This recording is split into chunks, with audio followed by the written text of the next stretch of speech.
Hi, and welcome to part 2 in my tutorials on using Inkscape and SCAL. Today I'd like to talk about what makes a good image and how to fix images with problems.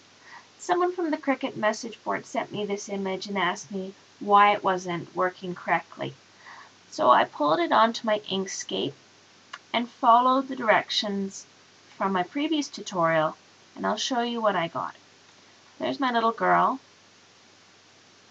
I'm going to shrink her down a little bit, create some room, path, trace bitmap, update and OK, and close that off. If I pull her across, which looks pretty good, right? So I'm going to go path, break apart.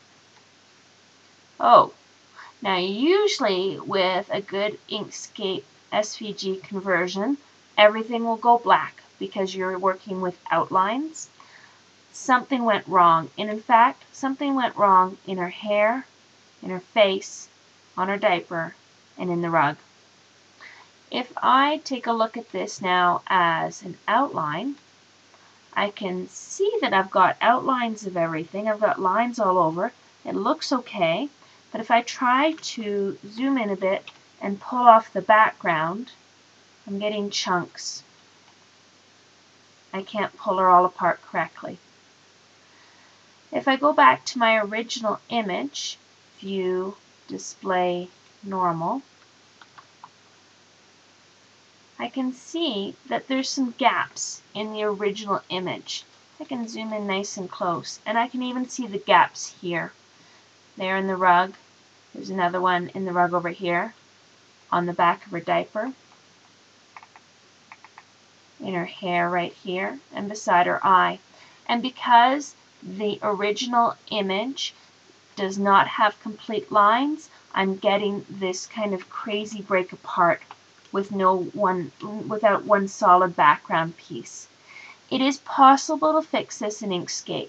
It's a complicated process, and I wouldn't want to do it because there's a much simpler solution. It is to fix this image before you try to break it apart. So I'm going to minimize this and open up my graphics editor. You can use Paint or Photoshop.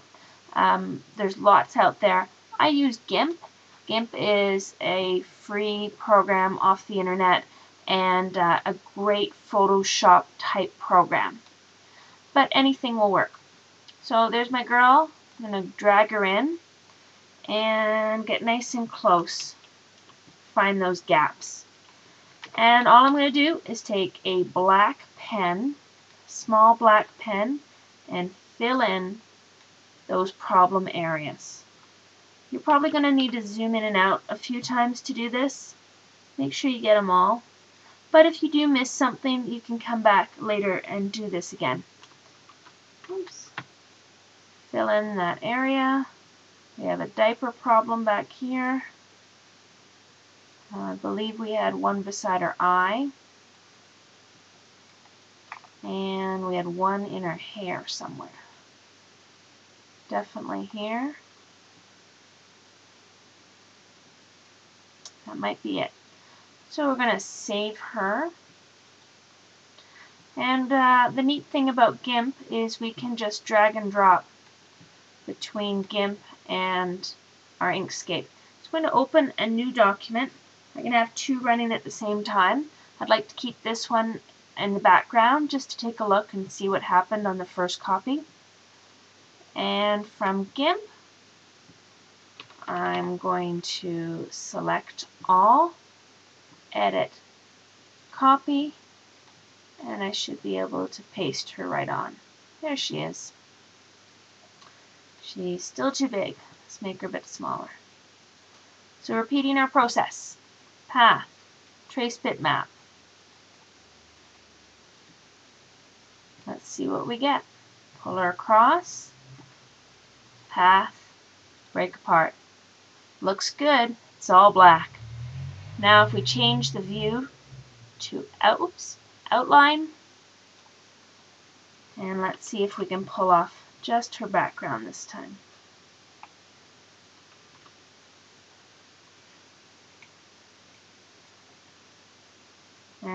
Excellent. So now we've got a background for her.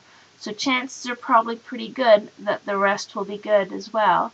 I think we've closed off her face, her hair, her diaper, and a rug. I could repeat the process from my previous tutorial, breaking apart the other pieces and recombining. Combine my rug, path, combine the parts of her face. I think I'll get closer on this one.